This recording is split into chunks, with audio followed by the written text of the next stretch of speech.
to really see the now in its fullest, it is to have no definition of the now, no definition of what this is, no definition of who you are, no definition of I, no definition of me, myself. Definitions are signposts, reference points, saying this way. A definition, a name, only says this way, there. Like putting a label onto the actual thing. Labeling the actual thing. The label is not the actual thing. The word enlightenment is not the actual enlightenment. The word consciousness is not the actual consciousness. The word now does not define this, all of this.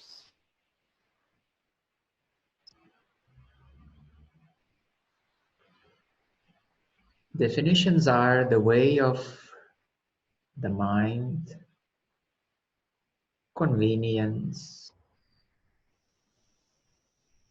reference points of common understanding. Life now is happening real time,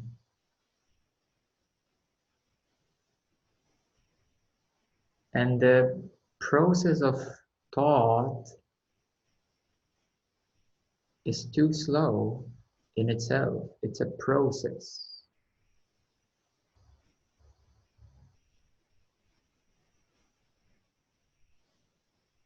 When you define the process, when you try to understand the real time now,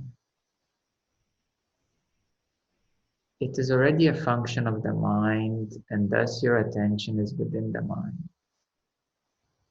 So you're missing the totality of now already. So I invite you not to try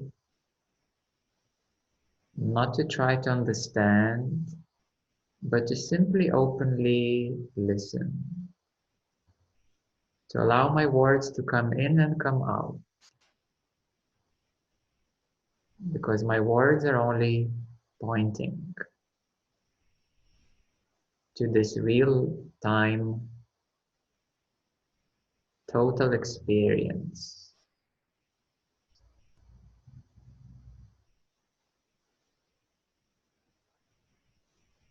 It is not even the individual experience, because it is everything.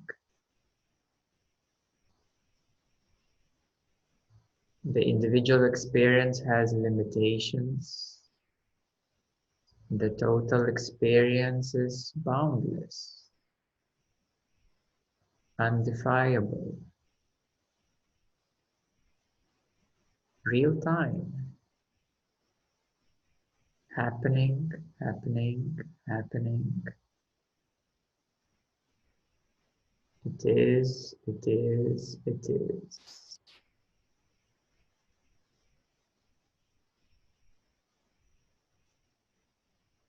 And you can't really put a finger on the isness of now. You can't get it because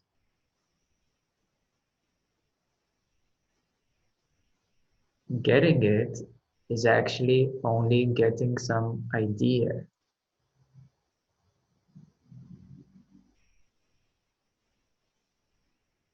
So if you're making some conclusions of the real-time now isness, you're only getting a mental idea. which is part of the big reality, the big now. So anything that happens in your mind is part of the big now. It's not excluded.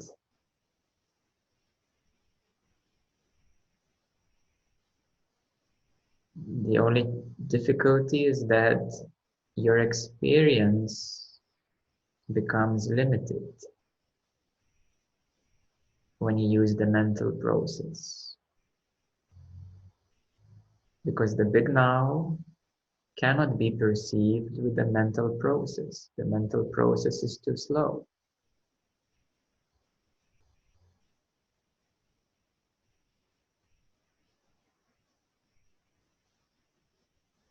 So you're meant to live life. You are meant to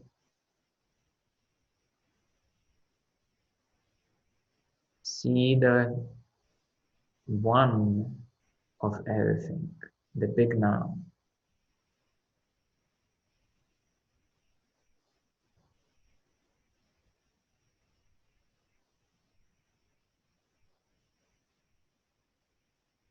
The individual now is your experience. That is the individual now which you are aware of as well.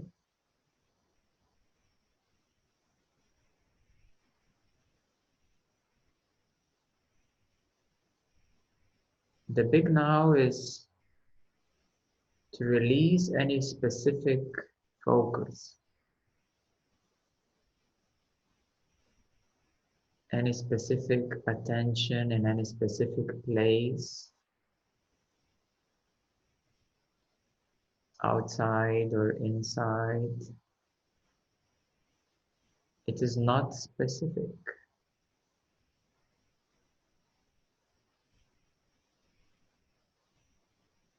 Now and here is nowhere.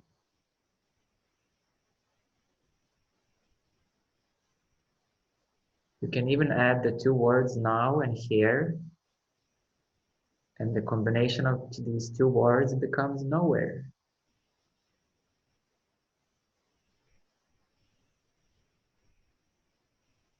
So where is now and here? Nowhere. Exactly. Not to be pointed at, not to be defined.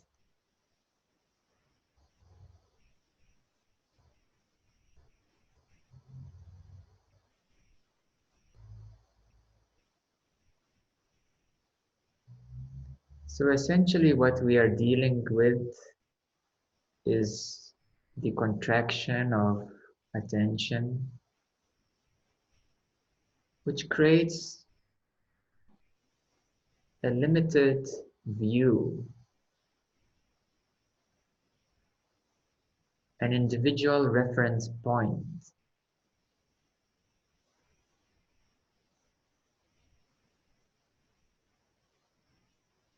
The individual point of perception, the individual reference point,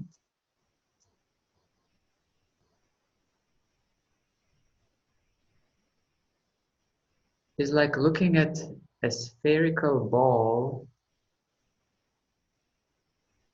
from a single point of view, and from another single point of view, and from another single point of view. How many points of view does a spherical ball have? It has infinite points of view. So that is the nature of reality. It is infinite, whole, complete already.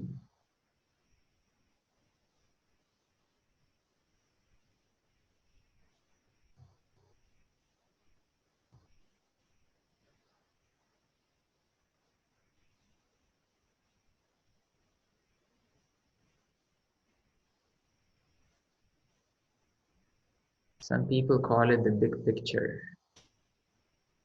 the big now. a whole picture. It's not even a picture, it's spherical, total. Not even 360 because it has no dimension. Dimension is a slice, you could say so. Can be 1 dimension, 2 dimensions, 3-dimensional view, 4th dimensional view, 5th dimensional view. The higher dimensions include the lower dimensions. But consciousness has no dimension. Dimensions are part of the universe.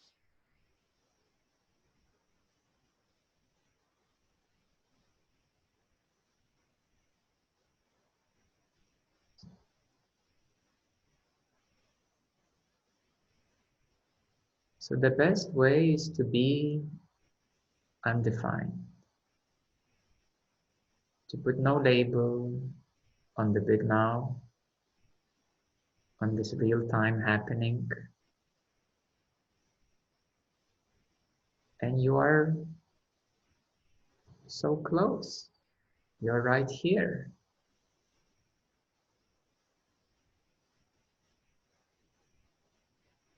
You can get a glimpse how boundless here can be.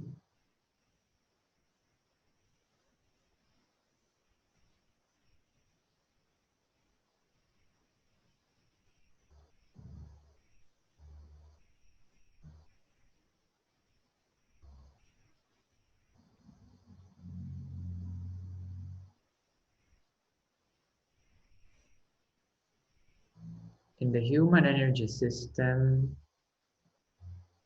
the problem is that there are many distortions accumulated in your energy field.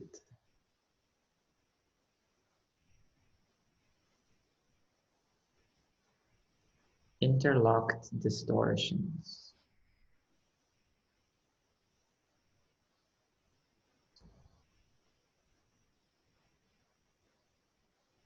The first step is to develop awareness to see and to allow them to be here. They're already here. To develop awareness to see that these interlocked disharmonies, distortions, mental processes are here.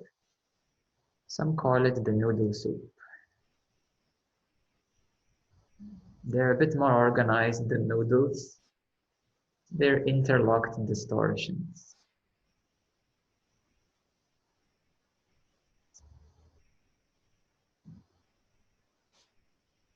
So thus all these concepts arose as the jumping monkey, the dangerous tiger, the wild horse.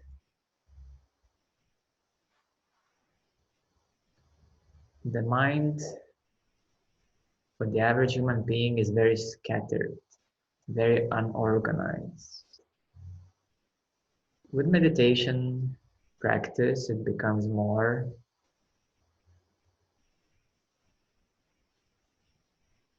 synchronized, more coherent. So the mind attains a certain order and structure of coherency. So the surface scatteredness becomes eliminated at the lower levels of consciousness. And then there are levels of orders, levels of structure, deeper and deeper mental structures.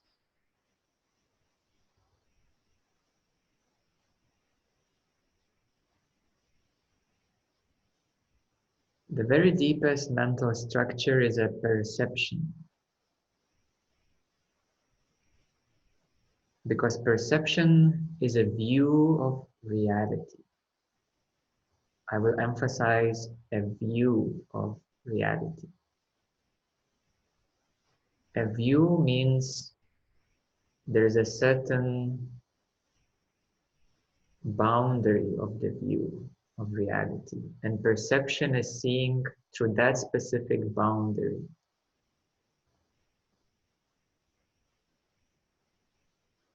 Seeing reality in this way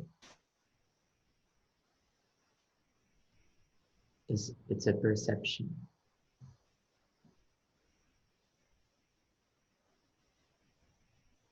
Then there are fundamental core values and morals which were instilled in the very early age by the parents and society, the morals and values.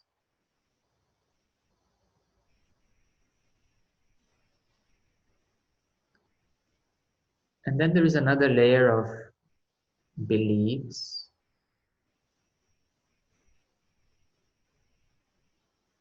which means specific ways,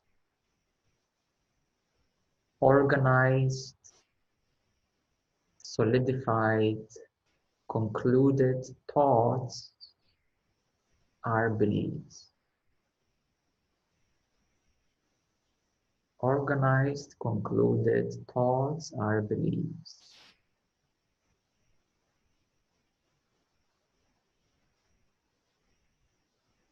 And then there are organized thought patterns, and then there are scattered thoughts. So this is the nature of the mind, the structure of the mind.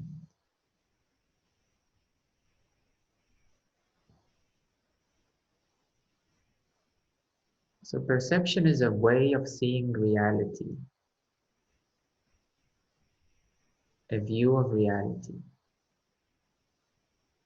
from a certain point of view, from a certain reference point of view, this way or that way.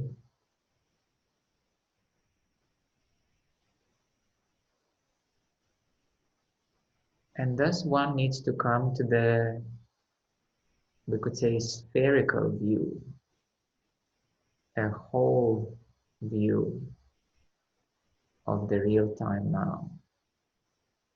You can't use your mind, it's too slow. The mind is only good for conclusions, which become more solidified structures. So the mind is quite useless for the real time now.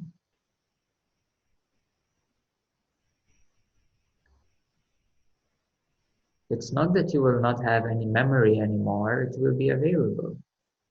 It's not that you can't plan the future. You can still use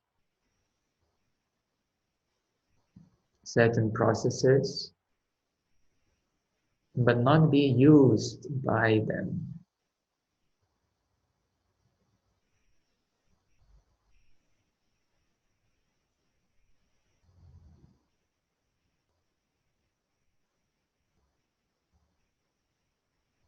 So thus the best way to understand enlightenment is to have no definition of what is enlightenment.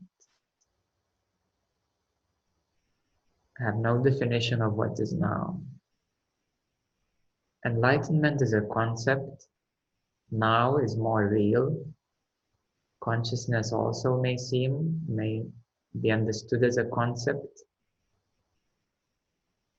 God is heavily loaded concept. What is less loaded mentally is the now, here, now, happening real time. It's happening. Life is happening now. And if you turn on the mechanical mind of what does this mean, what is the meaning of this experience right now, That is already a limitation. Meanings are like colors. The colors of experiences. The meaning is a color of experience. You have an experience and then you say, oh, it was so bad. So you colored it dark, gray or black. You had another experience and you gave a meaning that this is so good. You painted it bright and white. A meaning is a color of experience.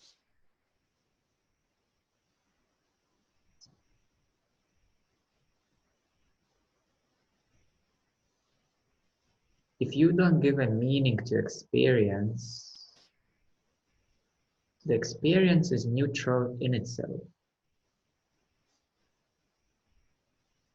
Only the mind defines it as good or bad for various variations of good or bad.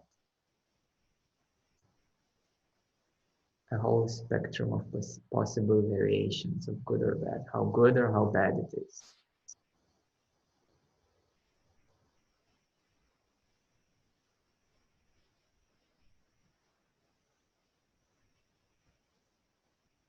So the mind likes the meaning.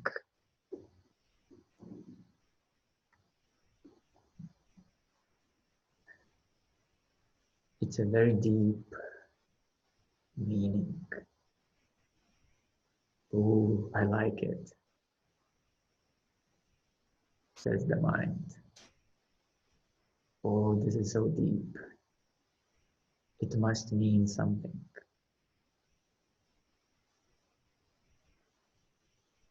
So it gives a certain attachment to the experience. It compartmentalizes the experience.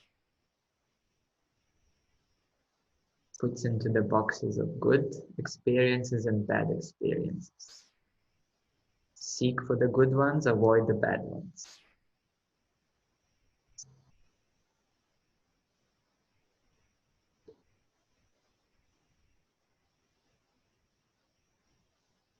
So undefined now. Undefined real-time happening. And you will say, I have no clue. When I put no meaning, when I can't think because it's too slow, then you have no clue what's going on right now.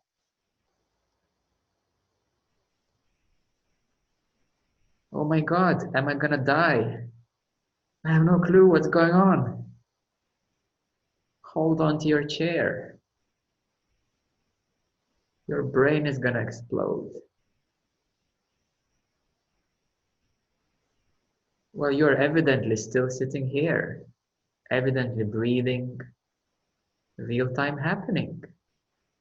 No clue, I have no clue, says the mind. I don't know what to make of this. What's the meaning of this? What's the point? What's the purpose of life? Is to live now, alive, is the purpose of life. What's my mission? Is to live alive now. How simple.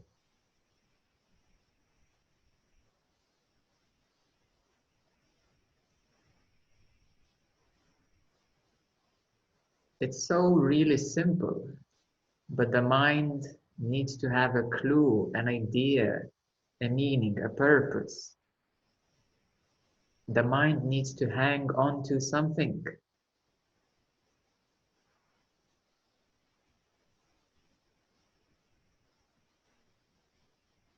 So we could say that you have no chair to sit on.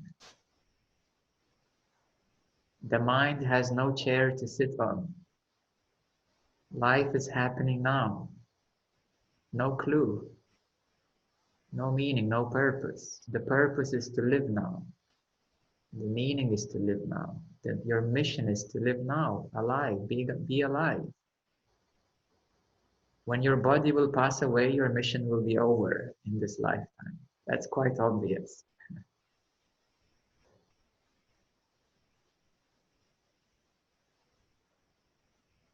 You will complete your mission, well, when this body will pass away. Quite simple. Mission completed. Game over for this lifetime.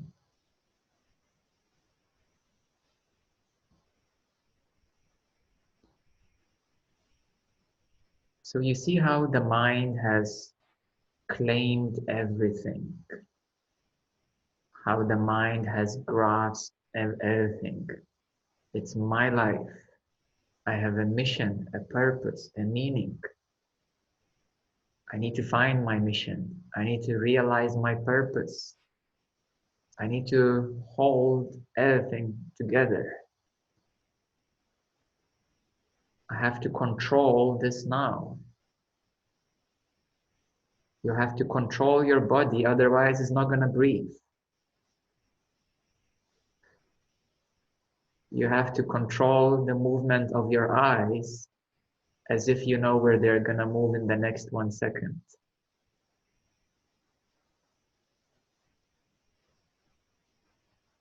Do you get how ridiculous is the mind?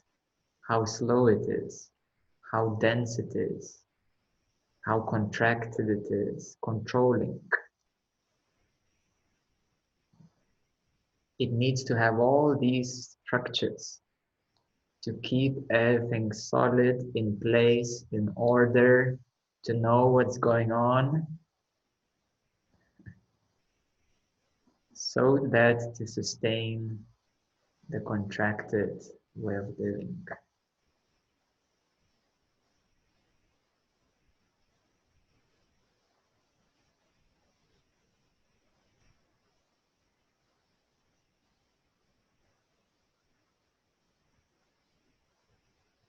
And that is the biggest addiction for the whole humanity. It's not alcohol, it's not drugs, it is the mind. The biggest addiction. The mind has taken over everybody's lives.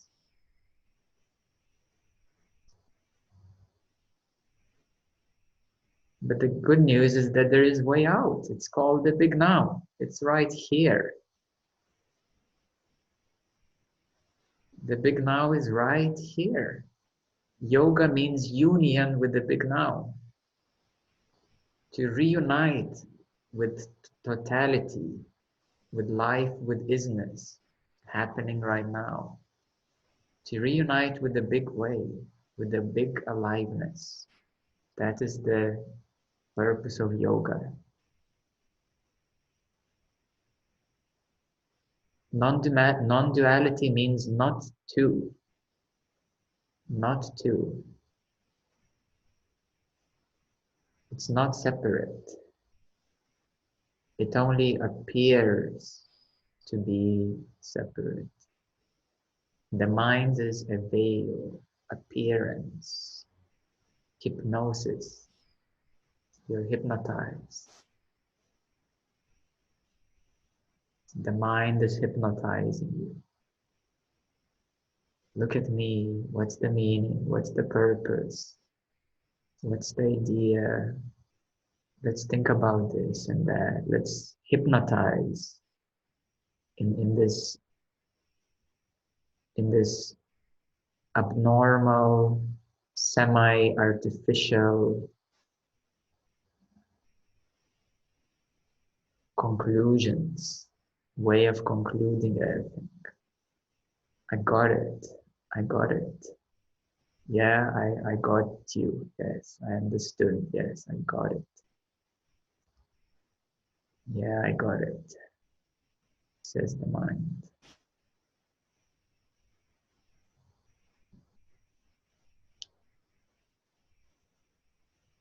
So the very first best step is to drop definitions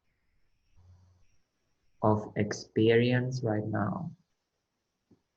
Not of the big philosophical questions. What is enlightenment? What's the meaning of life? What's the ultimate purpose?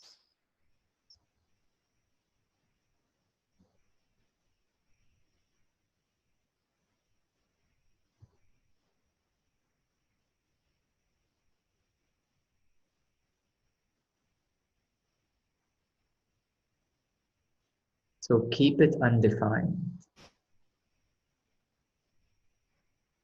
And yes, the mind is gonna be lost. Yes, it's gonna be confused.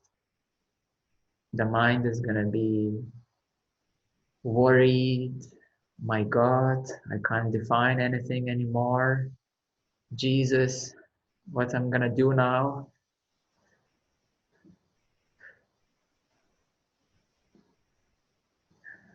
So yes, the mind is gonna lose the chair it's sitting on. You're not gonna give any more food to your mind. Get used to it. It's gonna be quite unpleasant, by the way, but it's very healthy. It's like you go to the doctor,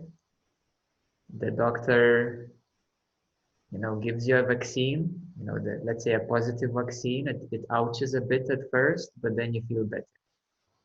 So the same way, your mind is not gonna like it, that you are not giving any more food. It's gonna start starving. Give me something, something, just something at least, so that I can survive. Come on, don't be so serious. Give me something. At least that. Can I keep at least this, please? You can take everything but not this.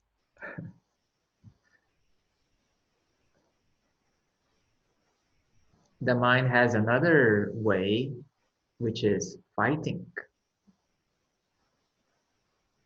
And that's where the judgment comes in. It's you. You're threatening me. It's your problem. It's not my problem. It's your problem. You're threatening me. Let's argue. It's a way of offending, abusing. So the mind can abuse you, yes. When you're not gonna give it any more food, it's gonna play either victim or it's gonna be the abuser. It's gonna say either give me something or you can't do this. It's your fault. It shouldn't be like this. It's not right. It's not correct. I know. I deeply know. I'm certain. I'm sure. It's totally shouldn't be like this. So the mind has two core functions to survive, either to play a victim or to become abuser. It will feel threatened. The existence of the mind is threatened. The survival is threatened. Play a victim or become abuser. That's how the mind can survive.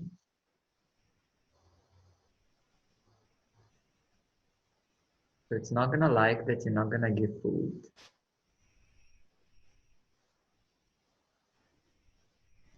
So it depends on your courage, how strong you are, how courageous you are to starve the mind to death so that you can truly live in the now, absolutely alive.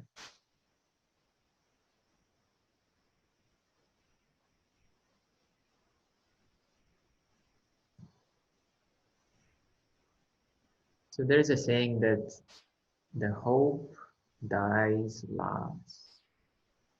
You know that saying? The hope dies last. Or the faith dies last.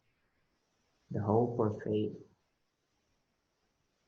Of course, they have certain advantages on the way to enlightenment. Have faith, believe in me, have faith, hope for the best. One day you will be enlightened. One day. There's the light at the end of the tunnel. When you will pass away, when you will die, you will meet that light and pray to God that you will be saved by your good deeds or judged by the negative ones. What a story to instill the faith and the fear, basically to control.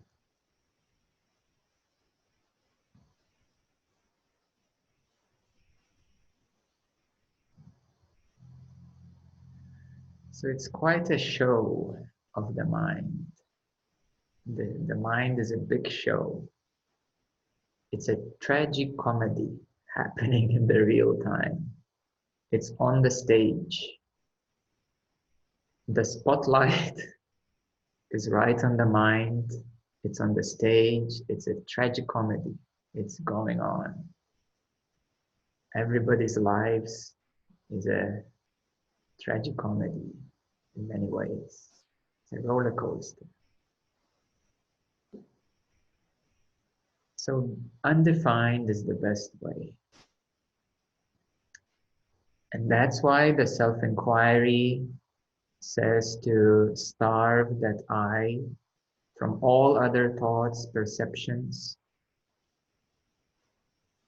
That's why you need to stay with the core feeling of I am, to clean out all the surface experiences.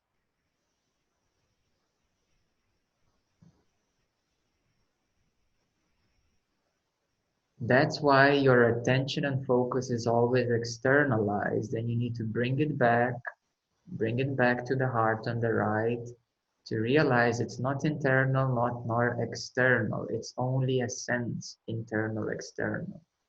It's just a feeling, a sense. Something is external or internal. It's illusion, it's a sense.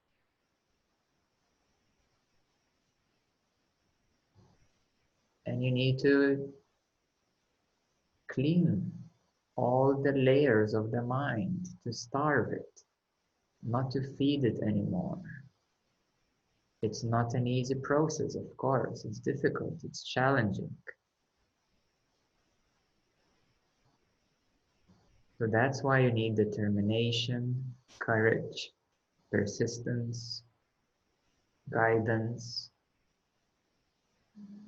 your own effort to overcome the mind, and of course assistance that greatly helps.